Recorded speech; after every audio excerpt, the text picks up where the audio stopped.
आज आदरणीय प्रधानमंत्री जी का आजमगढ़ जनपद की निजामाबाद की इस विधानसभा में संसदीय क्षेत्र में आजमगढ़ और लालगंज संसदीय क्षेत्र के मतदाताओं को, यहां की जनता जनार्दन को मार्गदर्शन प्राप्त होने जा रहा है।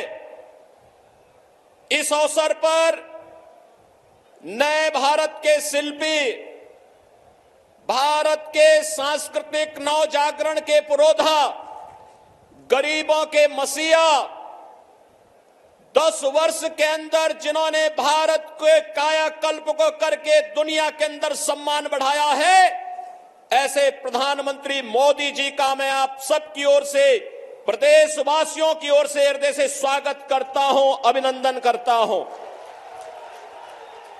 बहनों और भाइयों, ये हम सबका सौभाग्य है, भारतवासियों का सौभाग्य है कि आज दुनिया का सबसे लोकप्रिय राजनेता, जिनके मन में गरीबों के प्रति, नौजवानों के प्रति, अन्नदाता किसानों के प्रति, अपने परंपरागत हस्तशिल्पी और कारीगरों के प्रति, जिनके मन में महिलाओं के उत्थान के प्रति एक पीड़ा है, एक संवेदना है, और जिन्होंने अपना पूरा जीवन मां भारती के चरणों में समर्पित करते हुए उनकी खुशहाली और उनके उत्थान के लिए समर्पित किया है, ऐसे प्रधानमंत्री मोदी जी का आगमन आज आजमगढ़ की धरती पर हुआ है।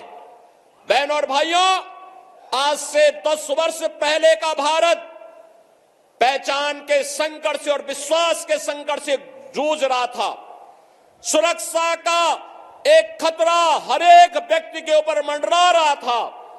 विकास कार्य कांग्रेस नेतृत्व सरकार के भ्रष्टाचार की भेंट चढ़ चुकी थी और गरीब कल्याण के नाम पर गरीब भूख से मरता था, किसान आत्महत्या करता था, बेटी और व्यापारी सुरक्षित नहीं थी। और आजमगढ़ का तो कहना ही क्या है, कहीं भी देश और दुनिया में आतंकी घटना घटित होती थी, उसके तार इस आजमगढ़ जनपद से जुड़ करके पूरे आजमगढ़ को बदनाम कराया जाता था।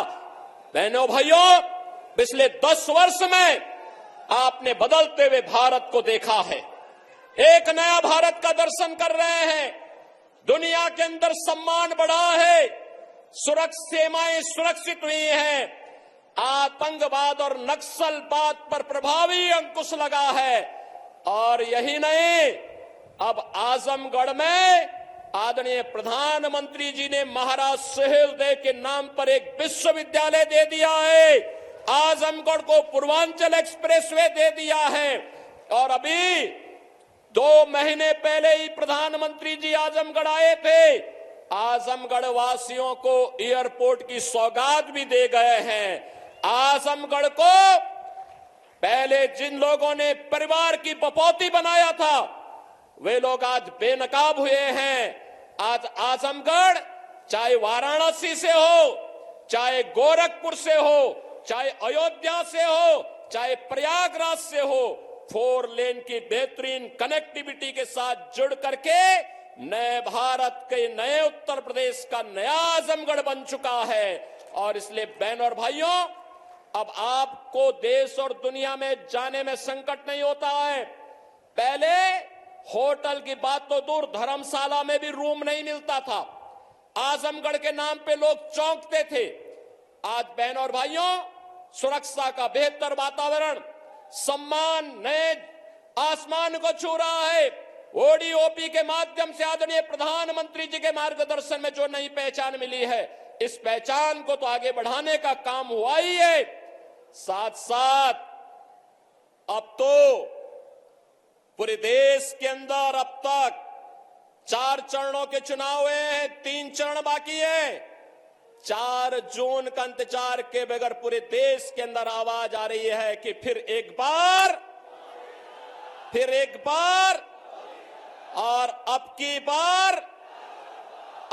बार बहनों और भाइयों, और हरेक ओर से आवाज है, उत्तर दक्षिण पूरब पश्चिम, हरेक ओर से एक ही आवाज है, और वह है जो राम को लाए हैं, जो राम को लाए हैं। 500 वर्षों का इंतजार प्रधानमंत्री जी ने समाप्त करके अयोध्या में रामलला को विराजमान कर दिया है। इस दृष्टि से पूरा भारतवासी अभिभूत है, मोदी जी के तीसरे कार्यकाल का इंतजार कर रहा है।